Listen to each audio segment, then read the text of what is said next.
about multi-axis spoons. I guess it was because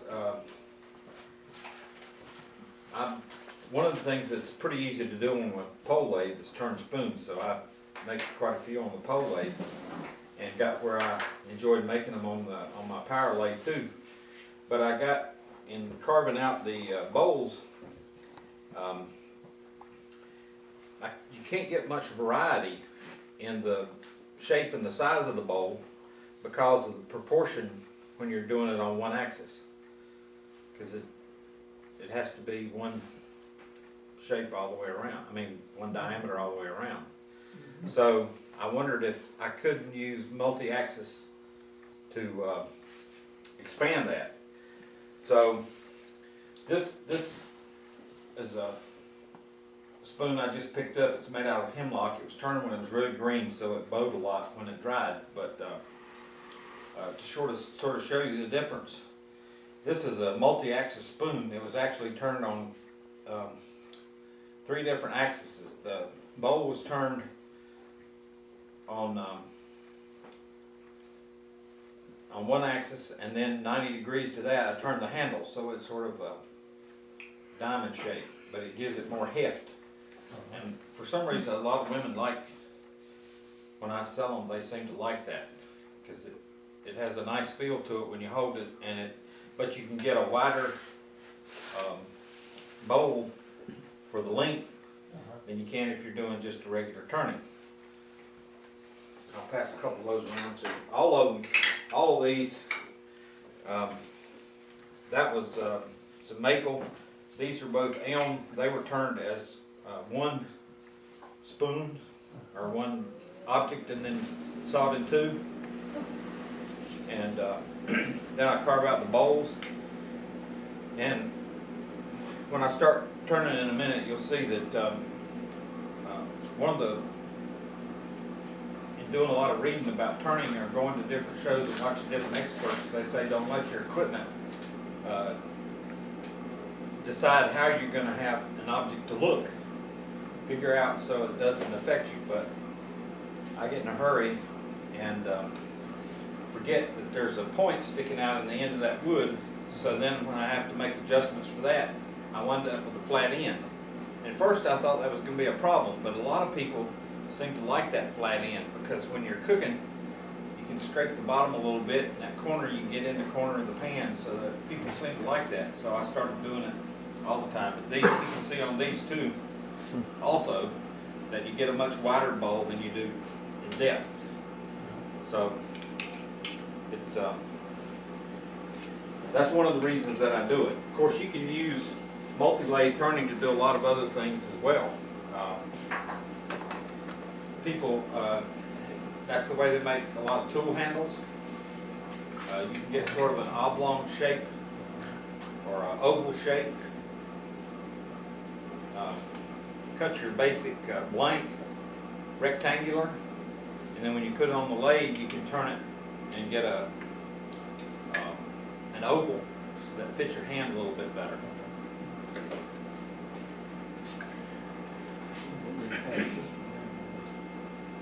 Do you hollow out the bowl with like a carbide burr? Is that the way you No.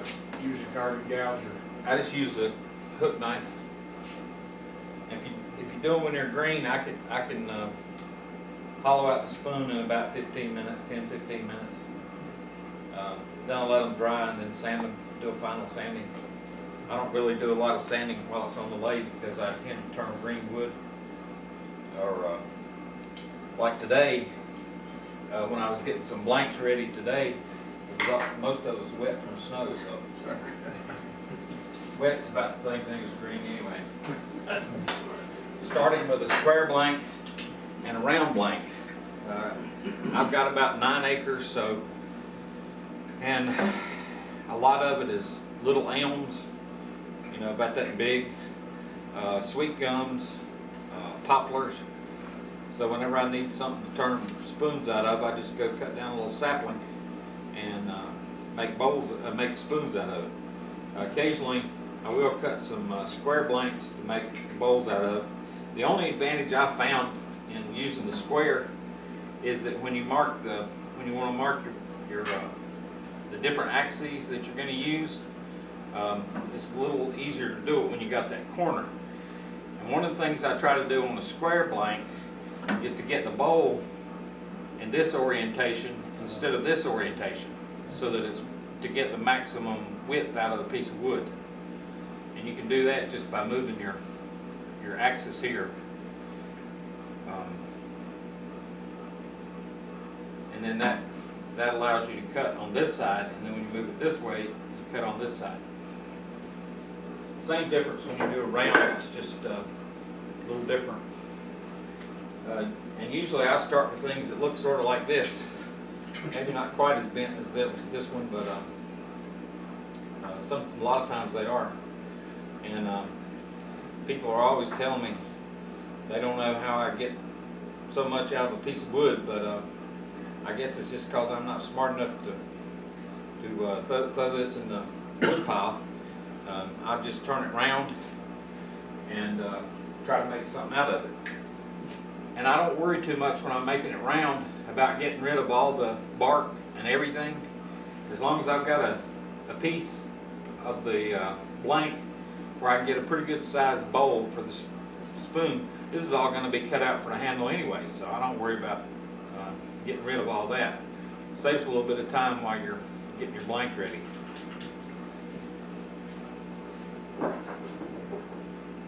And basically what I do, I forgot my measure. Well, anyway, I usually put a square on each end, and usually, although I didn't, for some reason I didn't on this one, I try to line them up so that the vertical line on this one is pretty much with the vertical line on the other end. So when you're adjusting your axes, they're in the same plane, and then you know where your bowl's going to be. You don't have to do that. You don't even have to put the lines on here. Actually, when I turn, I almost never put the lines, but it makes it easier to explain when you're doing it. So I put crosshairs, and then for most bowls, I'll move the axis about 3/8 of an inch, anywhere between about a quarter. When I first tried it, I moved it a 1/2 inch, and that seemed to be too much because it gets the edge of your bowl, the edge of the bowl of the spoon past the end of the width of the blank. So on most of what I do, I usually move it about a quarter of an inch or maybe 3/8 of an inch. And when you're turning, see now I went ahead and did this one on one side so you can sort of see how it looks.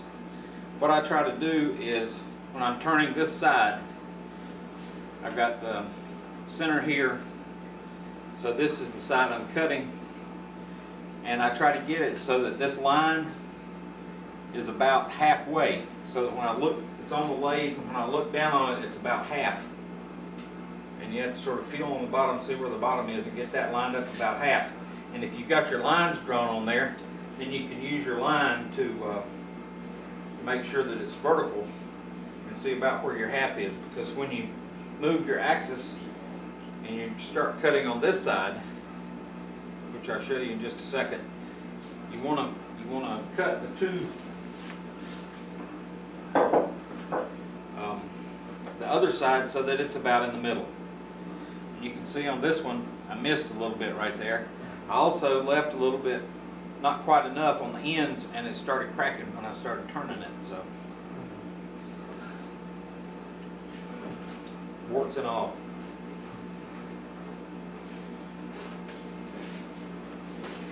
Size bowl, bowl on the spoon. You want to make a teaspoon, you want to use a thinner. You can use a thinner blank if you want to use a tablespoon or a bigger mixing spoon or whatever. And although not always, I tend to want to put the bowl of the spoon toward the drive center. For some reason, I'm just more comfortable with that. I don't know that it makes any difference in the design or the how it works On the tailstock, a common point at this, you know, at this stage, yeah. yeah, okay. Now, if I want the one I passed around that has sort of a triangle handle, you have to move the axis on the tailstock end to get that kind of a shape on the handle. But when I'm doing the bowl, I try to leave this in the center.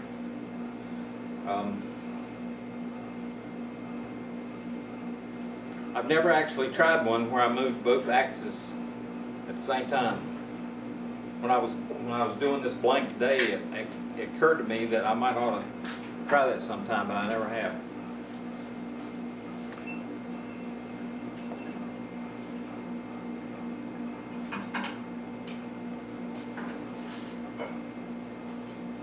And to rough it out, I usually use this roughing out gouge. This one I guess is about 1.5 inches, and it's nice and heavy, so even when I hit a knot or something, one of these, there was a big knot on it.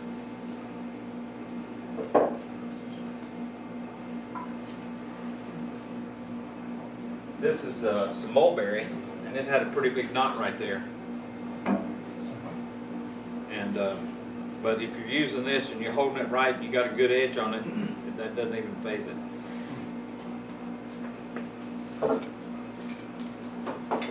I also tend to, once I mark my points with a pencil or whatever, I just took a nail and drove it into this handle that I had made, and then filed the tip, or actually this is a file, and just broke the file off, drove it in, and then filed it down to make the holes in the end, because it's a lot easier to find a hole than it is to find a mark for me. It seems like the older I get, the easier the better off I am if I have it easier to find.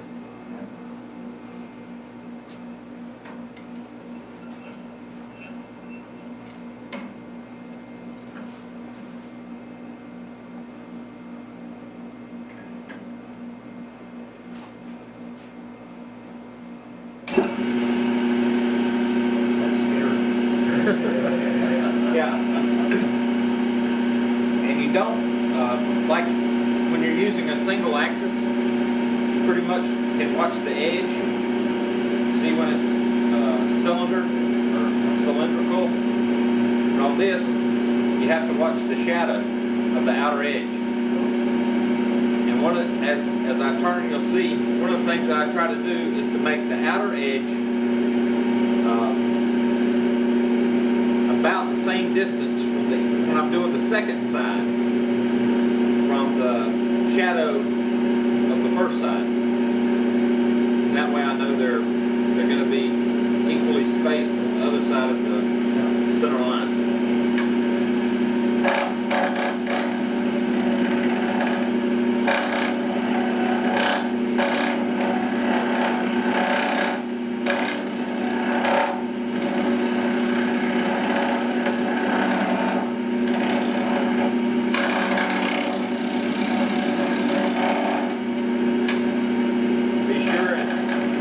With your bevel rubbing, move it down, move the handle up till it cuts, because you're only cutting about 50% of the time. And especially when I was first learning, I had a real habit of just jabbing the gouge in there, and that could be a disaster. I was down at our club, did a demo down at I think. It's the first time I ever met Bruce Lacey. I don't know if all of you know Bruce or not, but I was trying to make a piece round, and he said, "What are you doing?" I said, "I don't know. What am I doing? I thought I was trying to make this thing round." He said, "You're going to kill us all." Well, I hope not. That's not my intent. He said, "Well, here, try this." So he showed me how to rub the bevel, and it certainly helped. What do you mean by rub the bevel? Beg your pardon? What do you mean by rub the bevel? don't know if you can get this. If you start, put your tool on the rest Yeah, so that it's down. yeah, Then you put your tool on the piece of wood, yeah. and the bevel's rubbing, but it's Back not into the cutting. cut. Yeah, And as you pull your handle up, then it's going to get down where it's going to start cutting. all right. So when you do this here, then it starts cutting, and then you can move it. All right. So it's a way of locating it without it locating the gouge in your belly. Right? Okay. Or putting a big old gap in your Yeah. piece. I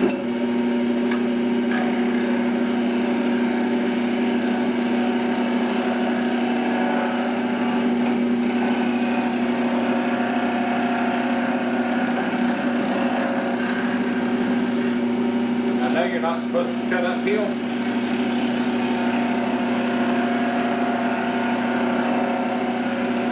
But I found that when you use green wood, particularly wet wood, you can cut just a little bit like this.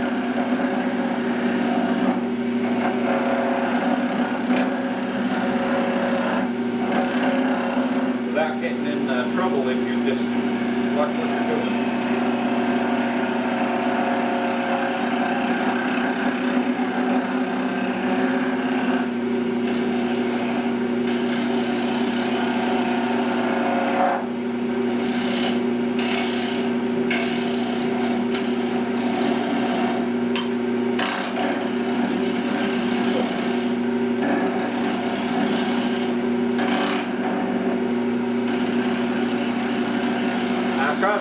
I try not to take too much off of the handle end at this point, because I probably have not decided whether I want it to be a triangle shaped handle or a flatter handle.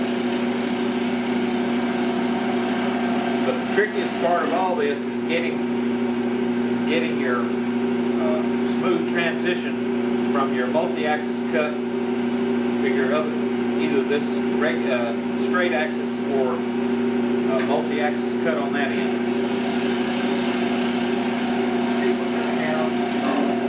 Beg your pardon? Kind of gouge, you call that. It's just a spindle gouge. Kind of shallow. Yeah, it has a shallow bed, whatever you call it.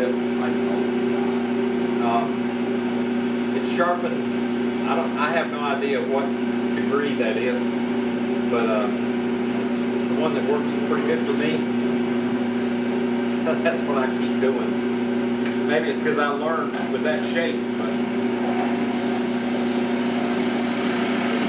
now what I'm trying to do here is make the back end of the bowl a little, the curve a little sharper, and on the toe end of the bowl more slow. I don't know if y'all can see it from there. Can you see how the outer shape is getting closer to the shadow inside? Are you trying to take the shadow down to the other one, or you stop before you get there? I'm gonna stop before I get there, but I wanna try to make the shadow on about the same distance from that inside image. Like if it's about a quarter of an inch, you can see right here. You see right there, it's about a quarter of an inch from the inside image to the outside image. And I'm going to try to make that all the way down. And I think that's going to get me pretty close to halfway.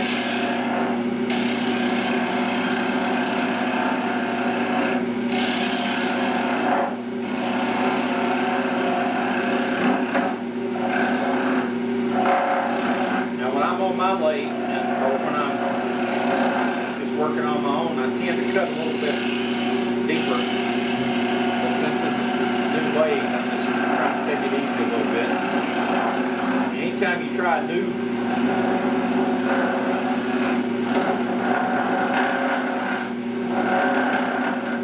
you've never done that before, or when the first couple times I did it, I took a lot shallower cuts trying to get feel for the process as well as the shape of the wood. Let's see how that looks. getting there, but can you see right here on the end, Yeah. where the side I'm cutting now is not quite halfway? Can you see that right there? See the one on the bottom seems to be a lot deeper than the one on the top. Which one? So I need to go a little deeper.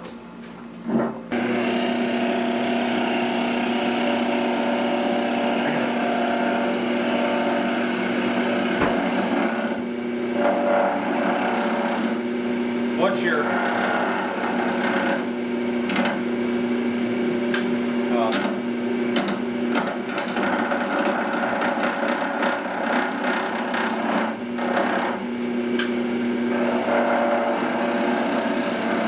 if you take a little more time in picking out your blanks, and I do this a lot with my green wood, instead of sawing it, I just split it. Sometimes that works great. Sometimes it works terrible. You don't want to try to do that with elm. Elm will not split worth a hoot. I've lost my religion several times trying to cut elm with firewood. But I like to make bowl spoons out of cherry. And if you pick the right piece of wood, once you get it turned, you can just take a knife or a hatchet or a froe or a draw knife and just put it on the end in the middle and tap it, and it'll just pop all the way down. And just clean it up a little bit.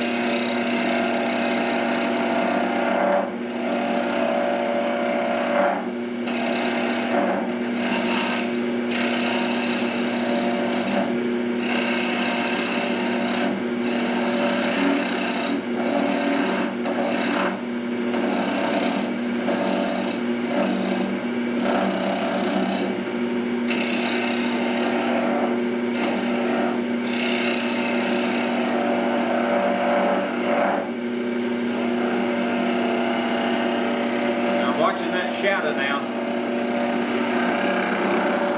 Trying to make sure that the shape is what I want.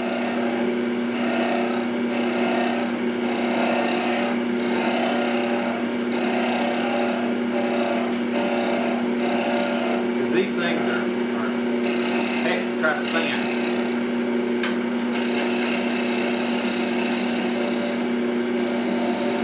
Get as nice a cut as you can with your gouge, and then I don't even worry about sanding them until after I've carved out the bowl part, the inside of the bowl.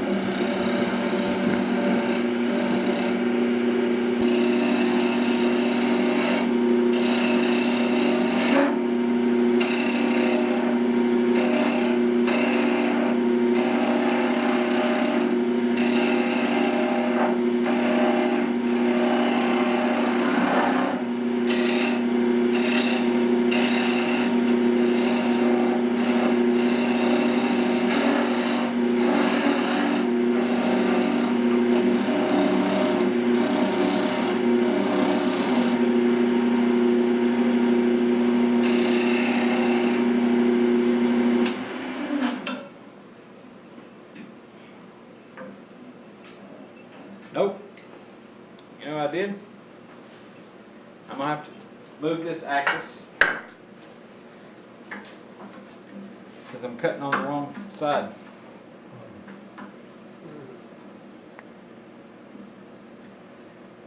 I wasn't paying enough attention to what I was doing, I guess, this afternoon.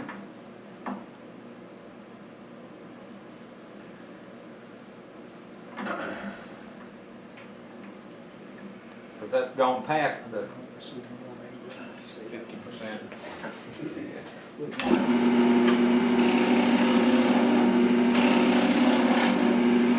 See how much smaller that image is now on the inside? That was meant by shadow? Say again? That was meant by shadow? Yes. Well, actually, the outer one is actually the shadow because it's what you're seeing only half the time. Yeah.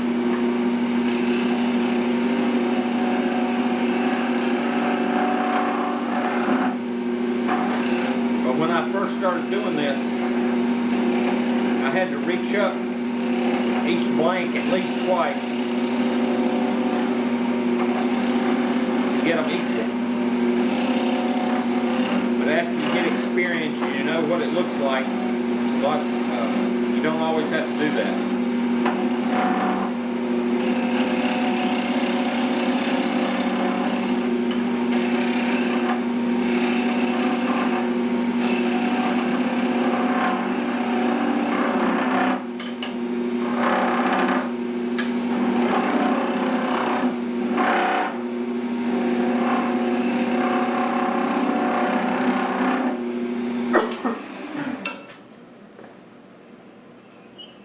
Now you can see that's getting more lined up Yeah. now. Just a little bit more.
I've heard somebody say or read in the book is when you're doing a shadow like this, if you'll put a dark color on the back side, you know, just like a piece of cardboard or something, it makes it a lot easier to see the shadow. And what I use at home is just a white, I use a white piece of paper, but I just noticed the leg of your pants is real dark and I can see it much better against the dark than I can against the white. I can see it better against your shirt than you can your undershirt. Yeah.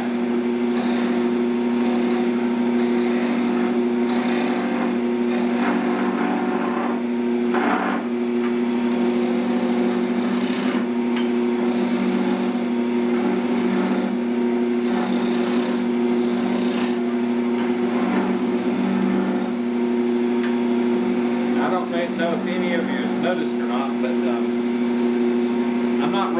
I'm not starting with the bevel quite as off as I was when I was first starting out. Because once you feel where it is and you know where the cut's going to be, you can stick it in there a little easier. But to get started, you want to make sure your bevel's rubbing first. Give you the feel for where it is. Unless you're a very experienced turner. And see, that's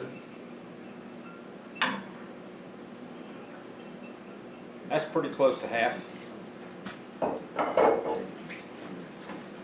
let's switch this one back to the middle.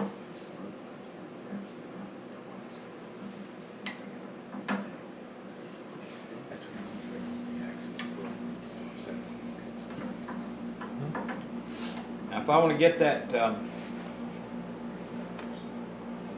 triangle-shaped handle,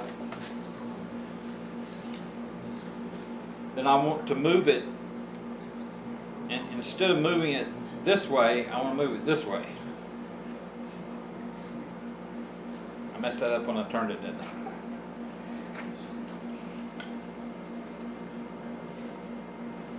I want to move it in the same plane as this half right here. So I'll just guess about 3/8. We're not doing metal work, are we, Roland? No, it doesn't have to be that accurate, it's just wood. Thank right? you. It's just wood. Now you're going through, you're all setting it where you'd end up being split, right? Yes. Okay. and I made a little jig. I just took a 2x8 and cut a notch out of it, and then on the so that it was in on it was blunt at the wedge went all the way through one end. Then on the other end, I carved out a rough bowl shape, like the inside of a bowl, so that I can lay this in there and just run it through the bandsaw. I meant to bring it and I couldn't find it when I got ready to leave, and I was already running late, so.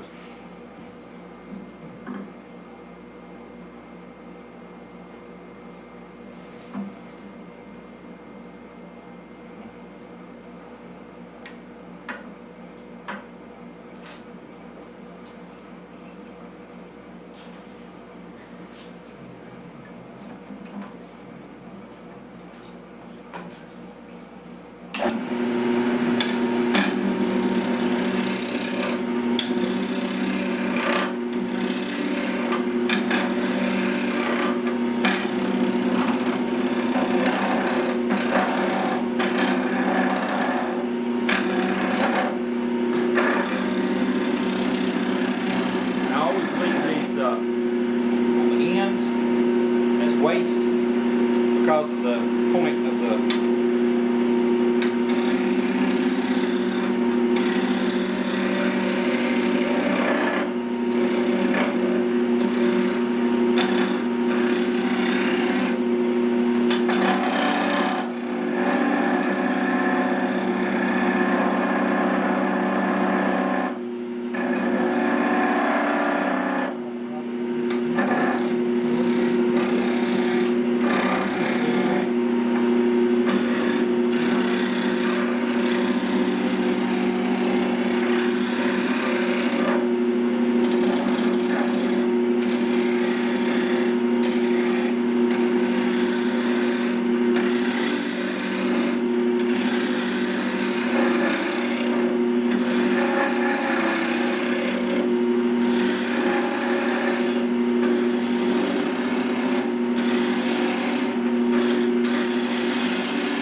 noticed that this handle is now almost is actually round. Here's not bumping anymore. It's actually round, although it's off center from the center of the blank.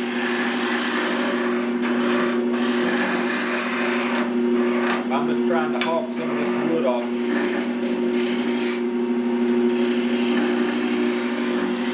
Get this down to handle size.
Flip it.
I did it again.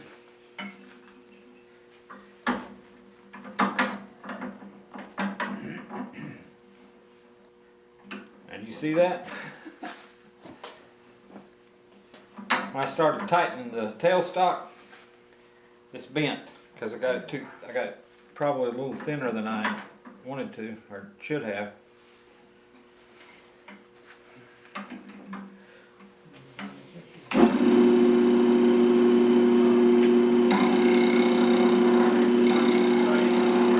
Big bird? Is this where it gets exciting? Yeah.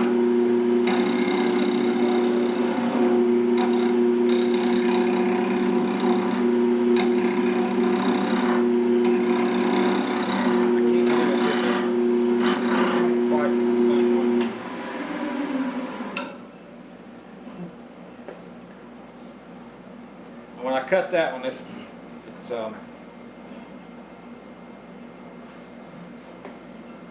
but because I'm going to cut the bowl's the most important part.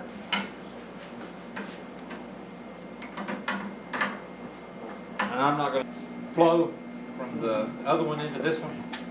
And you just have to work at it, stop, look at it, do a little more, maybe move the axis on this end and do a little bit, depending on how fancy you want to make it. See, this one's getting a little wiggly too. That's the basic idea.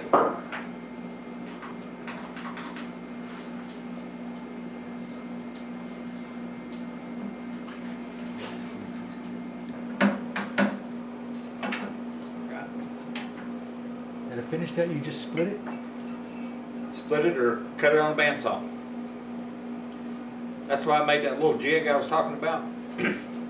I can lay it down so that the curve on the bowl is going right through, the blade's going right through the middle of it, and then just run it all the way down. Well, actually, it starts on the handle and it comes the other way. You just hold that in place with your hand, or you have something to hold it down? Actually, I hold it with my hand. I hold the bowl while I'm doing the handle, and then I hold the handle while I'm doing the bowl. Pull it on through? Yeah. You don't have to come in from each end? Uh, I must not be visualizing that right.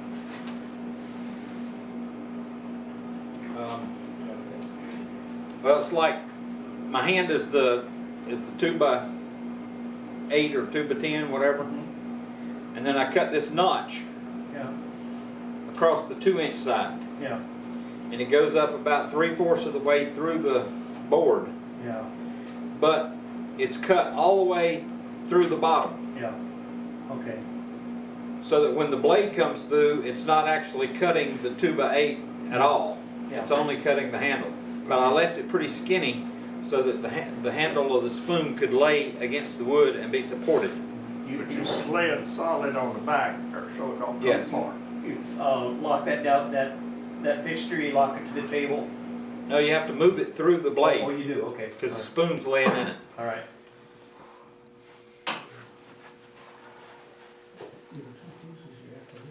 Dave, you got a little piece of 2x8 or 2x10 or 2x4?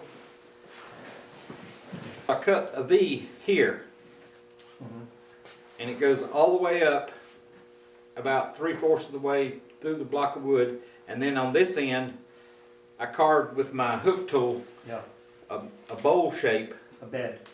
that this can lay in, Yeah. Oh, I see, yeah, yeah. and then the blade comes through this V is only about the gap on the bottom is about not quite 1/4 of an inch, and on the top is about 1 inch, so that it supports the spoon and the handle. And then as you move it through the the bandsaw, I hold it like this with my thumb against the spoon handle until it gets a couple of inches from my fingers. Then I stop and move back here and hold the spoon blank steady, but I actually push the block. How you bridge that through there, you have it in 2 pieces, or you cut all the way through No, 2x8? the 2x8 is solid Okay, from the shape of the bowl gotcha. to the end. Sorry. That helps. That helps, that's good. Thanks. Turn a spoon shape on each end. Then cut it in two and carve out the bowl and then carve out the centerpiece here. And when I go to shows and stuff, I would tell them the reason you do it is you stir it with this end and you scoop up a little soup, you let it run down the handle and you taste it on this end. That way you don't get your germs in the pot. Well, my 8-year-old granddaughter, she was with me one day. After the lady bought the spoon and left, she said, Papa, she said, that's not right. I said, what do you mean it's not right? You think I lied to that woman? She said, no. She said, I don't think you lied. She says, I just don't think you told her all the truth. I said, oh. She said, the real reason they do it, she said, now, just think about it. If you're a mother and you got 2 or 3 kids running around, you're trying to cook supper, you're washing clothes, the kids are being fussy, said, you're not going to be able to remember which end you tasted and which end you didn't. She said, so that's not the real reason they do it. The real reason they do it is when it runs down the handle, it cools off and you don't burn your tongue.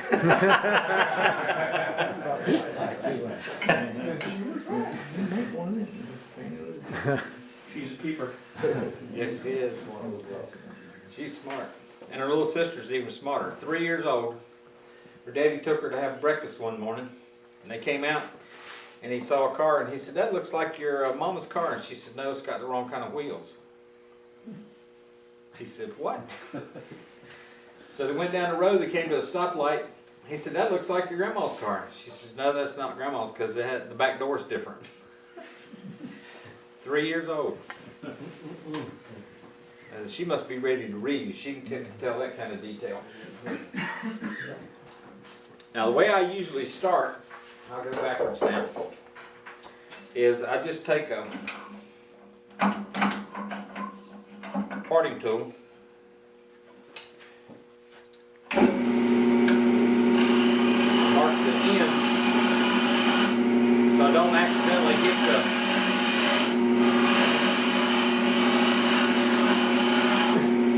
center. Whoops, not supposed to do that. I don't want these young fellas to pick up bad habits. Do you wear eye protection? Yeah, these are safety glasses.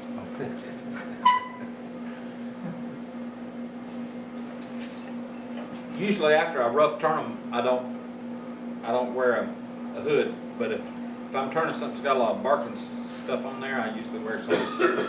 Because I don't like to get hit in the face.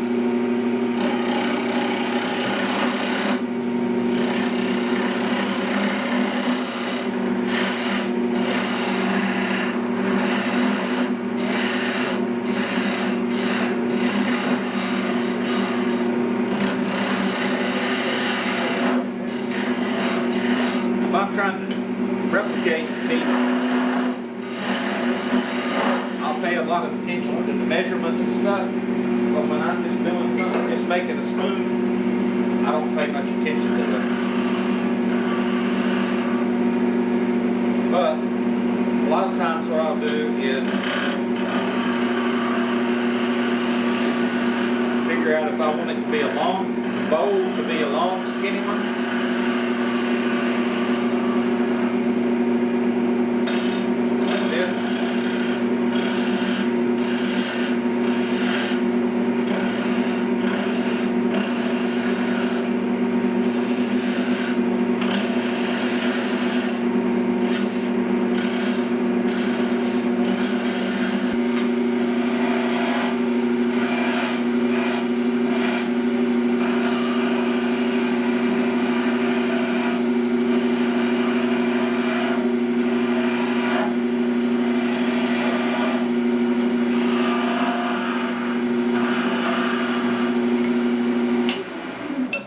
Double check, make sure I got all the bark off.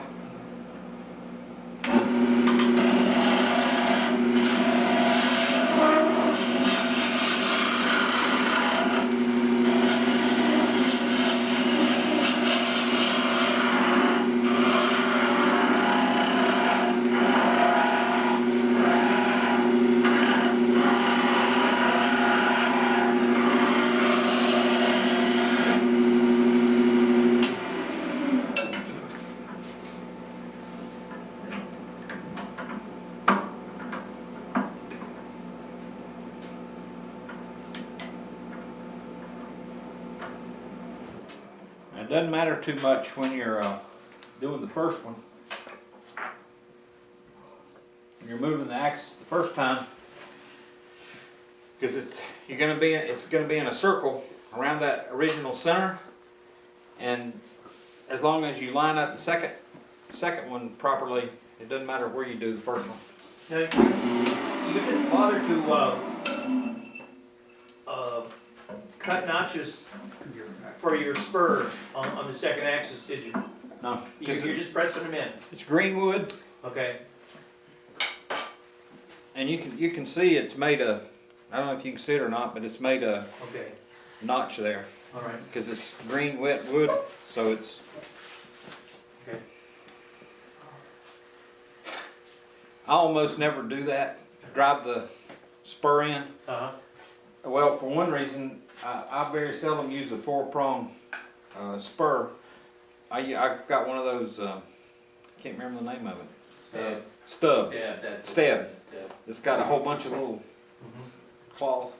And I just snug it up tight with a handle and don't worry about it. Unless it's kiln dried something. Or really old black walnut or something. Especially if you're doing spindle turning, because you're driving it into ingrain, yeah. so it's going to go in anyway. Roy Underhill on the Woodwright shop, he tends to take a saw and saw a notch for him to go in. But the only time I ever did that, it split on me, so I quit.